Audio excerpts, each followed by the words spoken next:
একটা সুষ্ঠু নির্বাচনের মাধ্যমে বাংলাদেশ নতুন একটা অধ্যায়ে প্রবেশ করবে।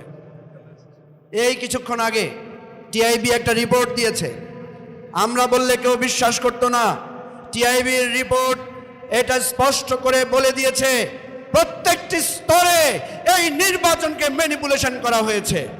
শেখ হাসিনা উনি বলেছিলেন আমি যদি ক্ষমতায় যেতে পারি তাহলে মদিনার সনদ বাস্তবায়ন করব।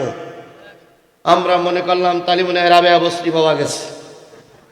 ও আল্লাহ, 6 মাস যেতে না যেতে মদিনার সনদ বাদ দিয়ে তিনি মোদির সনদ বাস্তবায়ন করলেন। কার সনদ বাস্তবায়ন করেছিলেন? মোদির সনদ বাস্তবায়ন করার কারণে তিনি টিকতে পারেন নাই। আপনাদের পায়ে ধরে বলি, আপনারাও মনে করতেছেন মদিনার সনদ প্রতিষ্ঠা করবেন, আলহামদুলিল্লাহ। আপনার দ্বারা যেন মোদির সনদ বাস্তবায়ন না হয়, আপনাদের দ্বারা যেন মোদিরা খুশি না হয়। আমরা কারোর কাছে কারোর গোলামি করব না। গোলামি যদি করতে হয় কার গোলামি করব? জোরে বলেন, কার গোলামি করব? খালি একটাই স্লোগান, আজাদি না গোলামি। জোরে বলেন, আজাদি না গোলামি। ইনকিলাব, ইনকিলাব। পারবেন? তাহলে গোলামি যদি করতে চান নার পক্ষে ভোট দেবেন। যদি ভারতের গোলামি করতে চান কিসের পক্ষে ভোট দেবেন? আর যদি আপনি মনে করেন যে ভারতের গোলামি করব না, গোলামি করব কার? আমি আমার স্বাধীন দেশে বসবাস করব, সর্বক্ষেত্রে গোলামি করব কার? তাহলে কিসের পক্ষে ভোট দেবেন? হায়ের পক্ষে ভোট দেবেন, হায়ের পক্ষে ভোট দেবেন, হায়ের পক্ষে ভোট দেবেন। যারা নার পক্ষে ভোট দেবে এরা সব ভারতের দালাল, দালাল, দালাল। সুতরাং আগামী ভোট আপনি কারে দেবেন ওটা আপনার ব্যাপার, কিন্তু হ্যায়ের পক্ষে ভোট দেওয়া লাগবে। হ্যাঁ যদি আমরা জয়যুক্ত করতে পারি ইনশাআল্লাহ তাআলা আমাদের দেশে আর কেউ এসে ছড়ি ঘুরাতে পারবে না। এই জন্য সকলের নারী পুরুষদের কাছে দাবি, আগে হ্যায়ের পক্ষে ভোট মেরে নেবেন, তারপরে যে দলের সাপোর্ট সেই দলে দিবেন, কিন্তু আগে মারবেন কিসের পক্ষে? হ্যায়ের পক্ষে। আমরা কি সবাই হ্যায়ের পক্ষে ভোট দেবো তো ইনশাআল্লাহ? আল্লাহ আমাদের কবুল করুক, আল্লাহ আমাদের কবুল করুক, আল্লাহ আমাদের কবুল করুক। তাহলে যারা দিন কায়েমের পক্ষে থাকবে না তারা যত বড় শিক্ষিত হোক, পীর হোক, মাশায়েখ হোক, তারা যাবে কোথায়? কিসের আইন চালু হোক?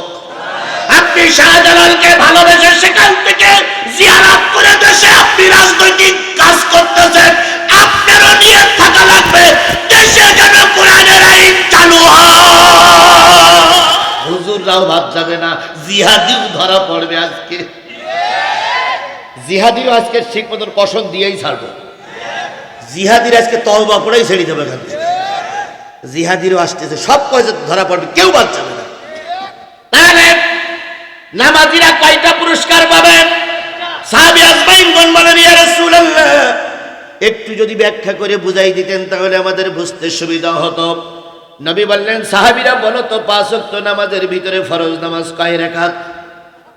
17 রাকাত। এবার বলুন তো, একটা ওয়াক্ত নামাজ পড়ে আমরা এখানে মাহফিল শুনতে বসেছি, সেই ওয়াক্তটার নাম কি? এশার ফরজ নামাজ কয় রাকাত? আর বেলা ডোবার পরে একটা নামাজ পড়েছিলাম, সেই নামাজটার নাম কি? মাগরিবের ফরজ নামাজ কয় রাকাত? 4 আর 3 7 রাকাত নামাজ। বিবেক বিবেচনা হওয়ার পরে, আক্কেল কাণ্ড জ্ঞান হওয়ার পরে, সাবালক সাবালিকা হওয়ার পরে থেকে ইচ্ছা করে যদি এই 4 আর 3 7 রাকাত নামাজ কোন নারী আর পুরুষ কাজা না করে থাকে, ওই নারী আর পুরুষ মৃত্যুর সাথে সাথে 7টা জাহান্নামের দরজা আল্লাহর পক্ষ থেকে বন্ধ হয়ে যাবে। তাহলে দোজখে যেতে চান কেডা কেডা হাত তোলেন? দোজখে যেতে চান কেডা কেডা হাত তোলেন? আছেন কেউ? নাই।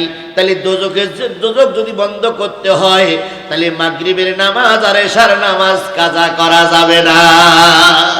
ওরে বাবা, দোয়া করে পীরের মুরিদ হয়ে 2000 টাকা দিয়ে মৌলভীর কাছ থেকে দোয়া নিয়ে জান্নাতে যাওয়া যাবে, জাহান্নাম বন্ধ করা যাবে না।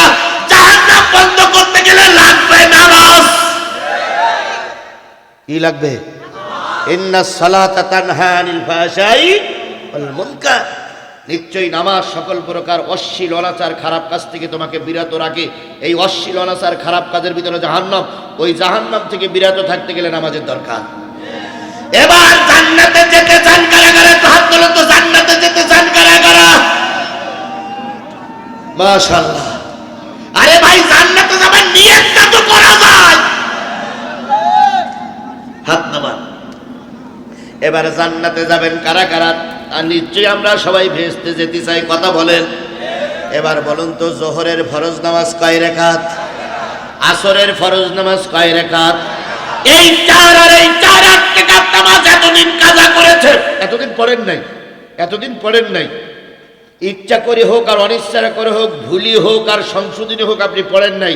আজকের থেকে আমি কোরআন শরীফ শপথ করে বলতেছি, 2 হাত কোরআন থেকে বলতেছি, আজকের থেকে যদি নিয়ত করে আগামীকাল থেকে জোহর নামাজ আর আসরের নামাজ ঠিক মতন আদায় করেন মৃত্যুর আগ পর্যন্ত, হাদিস শরীফের ভাষা অনুসারে আমি আজিজুল ইসলাম বলে গেলাম 8টা জান্নাতের দরজা আপনার জন্য খোলা।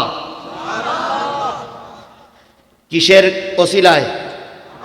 জোরে বলেন, কিসের ওসিলায়?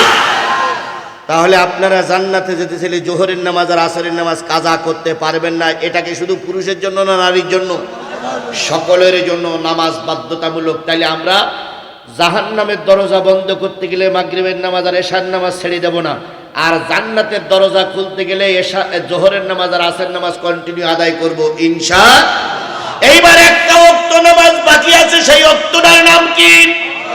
আরো জোরে। ফজরের ফরজ নামাজ কয় রাকাত? নবী আমার বলেন, এই 2 রাকাত নামাজ যে বা যারা আদায় করবে, নারী হোক আর পুরুষ হোক, ওদের কবরে আযাব হবে না।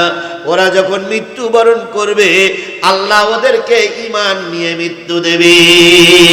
তাহলে ঈমান নিয়ে কি আপনারা মরতে চান? যারা মহিলারা আছেন, মা বোনেরা আছেন, আপনারাও কি ঈমান নিয়ে মরতে চান? তাহলে আজকের থেকে নিয়ত করব আমরা ফজরের নামাজ কাজা। এবার আসুন 2 নম্বরে, কবরের আযাব মাফ হোক, এটা আপনারা চান কি চান না? তাহলে কবরের আযাব যদি মাফ পাইতে চান, ফজরের নামাজ পড়া লাগবে। কবরের আযাব ফজরের নামাজের কারণে মাফ, ঈমান নিয়ে মরা ফজরের নামাজের কারণে, জাহান্নাম মাফ মাগরিব আর এশার নামাজের কারণে, জান্নাত অজীব জোহর আর আসরের নামাজের কারণে। তাহলে আজকের থেকে নিয়ত করব ভাই 5 ওয়াক্ত নামাজ আমরা কাজা করব না। 5 ওয়াক্ত নামাজ আগামী থেকে কালকের থেকে পড়বো ইনশাআল্লাহ। নিয়ত আছে না ভাই? তাহলে জাহান্নাম, সাকার নামক জাহান্নামের সামনে দাঁড়িয়ে আছে কয় গ্রুপ? প্রথম গ্রুপ কারা? কথা বলেন না কেন? প্রথম গ্রুপ কারা? আরো জোরে বলেন, প্রথম গ্রুপ কারা? তাহলে বেনামাজি যদি সাকার নামক জাহান্নামে যায়, তুমি আর আমি জাহান্নাম বন্ধ করতে গেলে নামাজি হওয়া লাগবে, ক্লিয়ার? 2 নম্বর, 1 নম্বর প্রশ্ন করা শেষ। এইবার জান্নাতীরা বলতেছে, বুঝলাম তোরা যারা বেনামাজি তারা জাহান্নামে যাচ্ছিস। 2 নম্বরে কারা দাঁড়িয়ে আছে? ওরা